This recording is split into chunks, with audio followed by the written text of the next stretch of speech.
day everyone, this is Sir Mark Vanessa, and for today, we are going to talk about vocabulary. Vocabulary is an important focus in literacy teaching and refers to the knowledge of words, including their structure, use, meaning, and links to other words.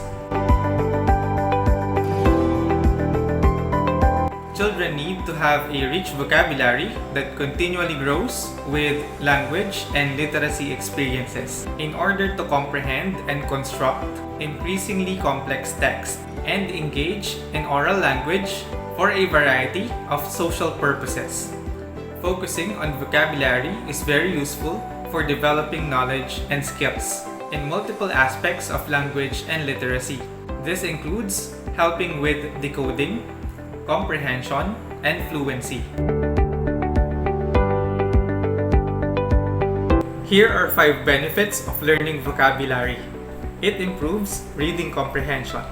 Research has shown that kids need to understand 98% of the words they read and to understand what they are reading. Improving vocabulary skills will improve their understanding of novels and textbooks. It's important to language development. Children who develop a rich vocabulary tend to be deeper thinkers, express themselves better, and read more.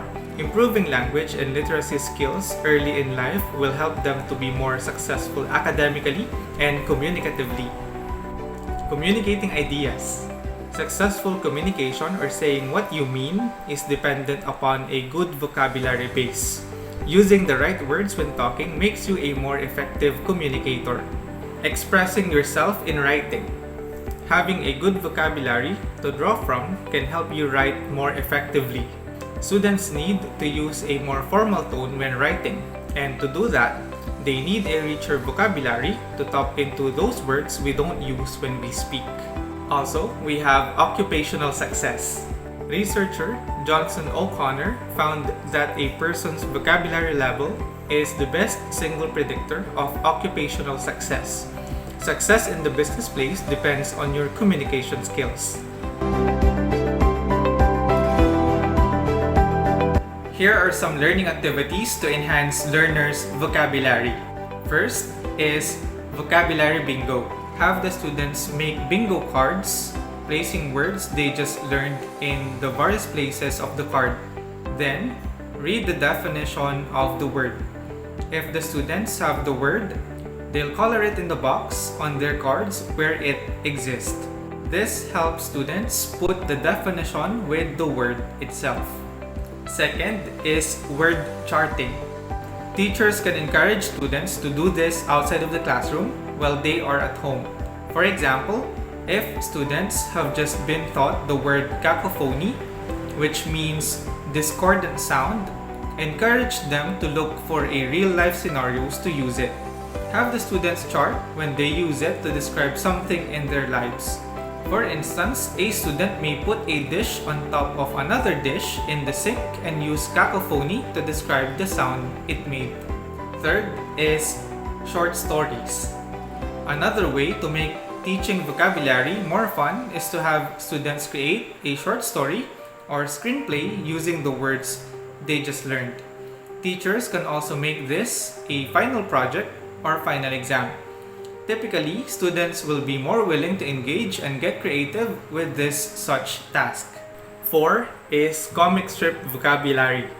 This fun vocabulary activity involves using a controlled vocabulary list to have students write the closest matching definition in their own words. Draw a picture of the meaning and use the word correctly in a sentence.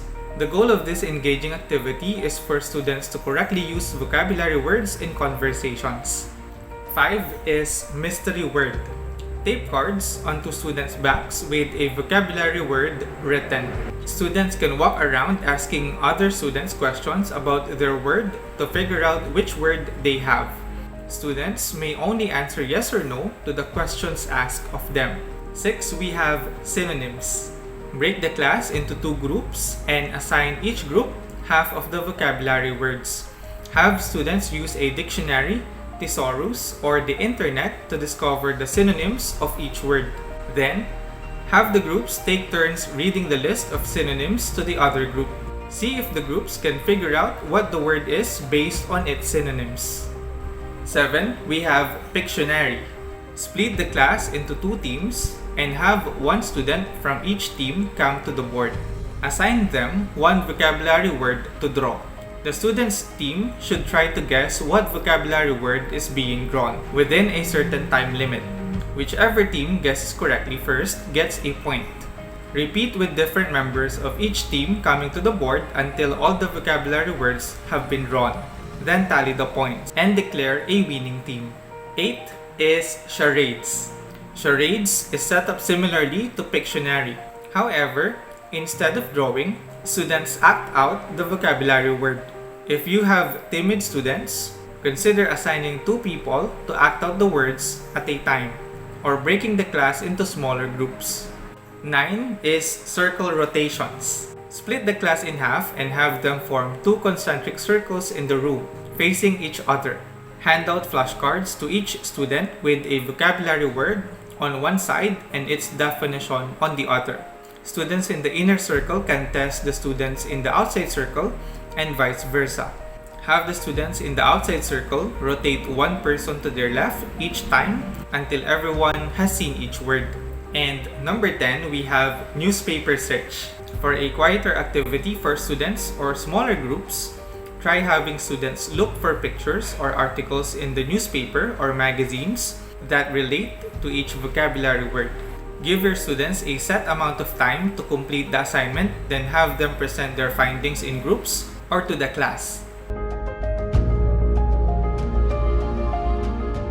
Do you have your cards already? Raise your hand if you have one.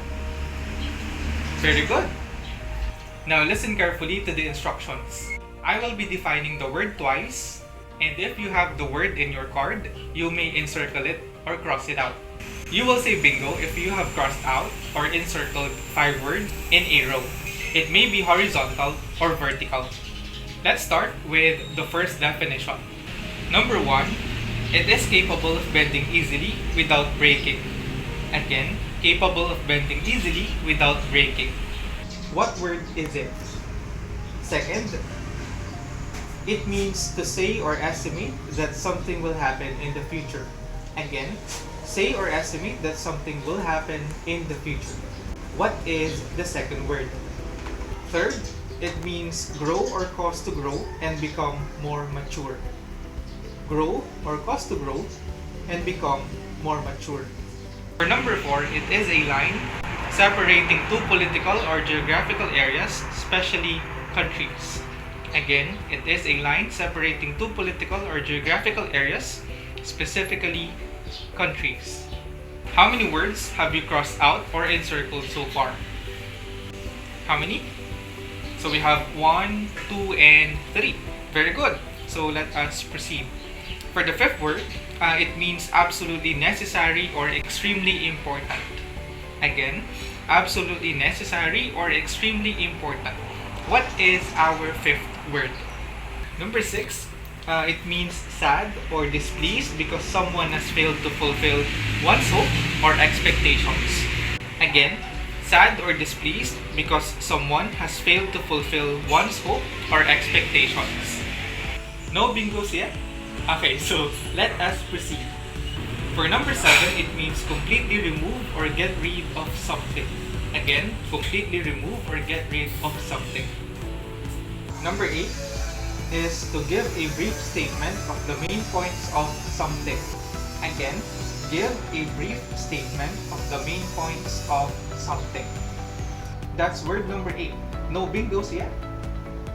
None? Okay, so let's proceed with the 9th word. It means the state of being strikingly different from someone else. Again, being strikingly different from someone else. And so I think someone is close in finishing our bingo vocabulary. Number 10, it means lasting for only a limited period of time. Again, lasting for only a limited period of time. Sir, bingo! So we already have a winner. So we have here Josephine. So Josephine, what are the 5 words that you have encircled or crossed out on your bingo card? Number 1 is necessary. Correct. Number 2, we also have eliminate. Very good. And the third word that you have got is flexible. Okay. Number 4 is predict. And lastly, we have temporary. So again, let us give Josephine a big round of applause. Games have proved to be a better way to engage students and help them retain information in the classroom. As it was shown in the video, the teacher gave the definition of the word. If the students have the word, they will color or encircle it. Students will say bingo if they get 5 words in a row. That's it for today. Again, this is Sir Mark Vanessa. I hope that you have learned something new.